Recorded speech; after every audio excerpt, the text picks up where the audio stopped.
नमस्कार। प्रभा साक्षी न्यूज नाटक और आप सभी का स्वागत है। राष्ट्रपति द्रौपदी मुर्मू ने 18वीं लोकसभा के गठन के बाद पहली बार संसद के दोनों सदनों की संयुक्त बैठक को संबोधित करते हुए देश के लिए अपनी सरकार के दृष्टिकोण को सामने रखा। राष्ट्रपति के संबोधन को जहां सत्ता पक्ष ने विकसित भारत का रोड मैप बताया है, वहीं विपक्ष ने इसे कोरा दस्तावेज करार दिया है। आइए देखते हैं राष्ट्रपति के अभिभाषण पर नेताओं की प्रतिक्रिया। सरकार का भाषण था और जब सरकार ये दावा करती है कि दुनिया की 5वीं अर्थव्यवस्था और 30 नंबर की अर्थव्यवस्था बन जाएगी, तो किसान क्यों दुखी है, किसान क्यों संकट में है? अगर ये 5वीं दुनिया की अर्थव्यवस्था बनने की जो कहानी बताई जा रही है, क्या हमारा किसान भी उसी तरीके से खुशहाल हो गया है? और फिर अगर 5वें नंबर की हमारी अर्थव्यवस्था है, तो इतने बड़े पैमाने पर नौजवान बेरोजगार क्यों हैं, नौकरी क्यों नहीं उनके हाथ में? और फिर अग्निवीर जैसी व्यवस्था आधी अधूरी क्यों लागू करनी पड़ रही है? महंगाई क्यों है इतनी? और जिस तरह से इन्वेस्टमेंट को लेकर के बड़े बड़े सपने दिखाए थे, सरकार कहती है कि हम सर्विस सेक्टर को भी और इन्वेस्टमेंट को भी देख रहे हैं। तो इन्वेस्टमेंट है कहाँ? अगर इन्वेस्टमेंट होता तो हमारी और ग्रोथ दिखाई देती। कुछ लोगों की ग्रोथ से देश की ग्रोथ नहीं हो सकती है। कुछ लोगों की ग्रोथ से तो हमारा नंबर अच्छा हो सकता है, हम 5वें नंबर की व्यवस्था बन सकते हैं, लेकिन हमारे देश का किसान, गरीब और जो अभी तक 10 साल में सबसे ज्यादा उत्पीड़ित हुआ है, उसके लिए क्या है सरकार का? और बाकी बातें हम लोग सदन में कहेंगे।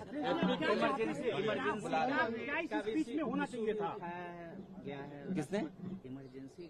देखिए, ये सवाल भाजपा के लोगों ने क्या किया है? इमरजेंसी में जो लोग जेल में रहे, समाजवादियों ने तो उन्हें सम्मान दिया, वेतन दिया और भी सुविधाएं दी। क्या ये सरकार सुविधाएं दे रही है? सुविधाएं दी होती, उनका सम्मान दिया होता तो शायद बात की होती तो अच्छा लगता है। एक थकी हुई, हारी हुई, लूली लंगड़ी सरकार की इच्छा शक्ति का अभाव देख रहा हूं इसमें देश की बात, देश हित की बात तो है नहीं।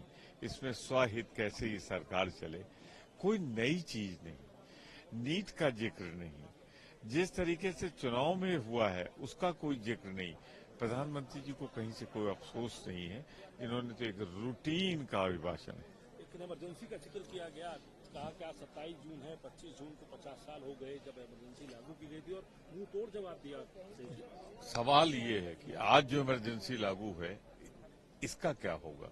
वो तो संविधान के अंतर्गत थी, उस पर तो खेद व्यक्त कर दिया गया, बात खत्म हो गई, 49 साल पहले हुआ था। आज जो अघोषित इमरजेंसी, मोदी जी इस पे तो कुछ बोलो। और ये भी कहा कि सरकार पे ही भरोसा है, मेरी ही सरकार पर। राष्ट्रपति जी का ये साफ चुनाव परिणाम बता रहे हैं। विपक्ष को तो कुछ दिखाई नहीं देता, देश को जरूर दिखाई देता है कि हमारी सरकार ने विकास से लेकर के गरीब कल्याण तक और हर मुद्दे पर जो काम किया है वही महामहिम राष्ट्रपति जी ने आज देश की जनता के सामने रखा है।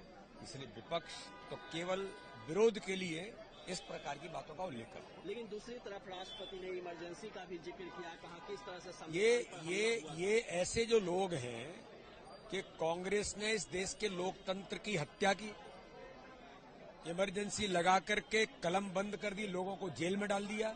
तो इस देश के संविधान को, जो संविधान की किताब लेकर के नाटक करते हैं, इन्होंने ही इस देश के संविधान को प्रहार किया, देश के अंदर इमरजेंसी लगाई। तो देश का इतिहास ये कहता है।